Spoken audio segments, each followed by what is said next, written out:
যাদের পাকা কাঁচা ঘর ভেঙে গেছে, অনেকের ক্ষতিগ্রস্ত পাকা ঘরও ভেঙে গেছে, অনেকের পাটলি ভেঙেছে, অনেকের চাষের জমি নষ্ট হয়েছে, অনেকের দোকান নষ্ট হয়েছে, অনেকের অনেক কিছু ক্ষতি হয়েছে।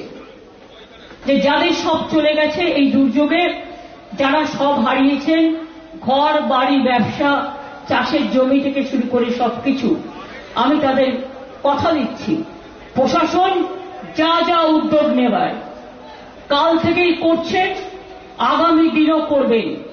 আর আমি একটু স্বাভাবিক হলে আমি নিজে এরিয়াল সার্ভে করব এবং কাঁচা বাড়ি যাদের বাড়ি ঘর ভেঙেছে, যাদের ফসল নষ্ট হয়েছে, যাদের ক্ষতি হয়েছে, তাদের সরকারের তরফ থেকে প্রশাসন যেভাবে রিলিফ দিচ্ছে, আমিও আপনাদের কথা দিচ্ছি আপনারা পুরো সহযোগিতা করব আপনাদের চিন্তা করবার কারণ নেই।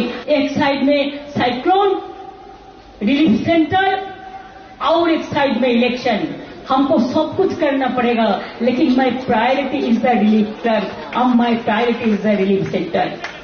उसको देखना, उसको घर बना के देना, उसको मदद करना, आज उसको लिए रिलीफ का काम करना। हम पूरा इधर में मीटिंग कर रहा है, लेकिन मेरे को दिल उसका साथ पड़ा है।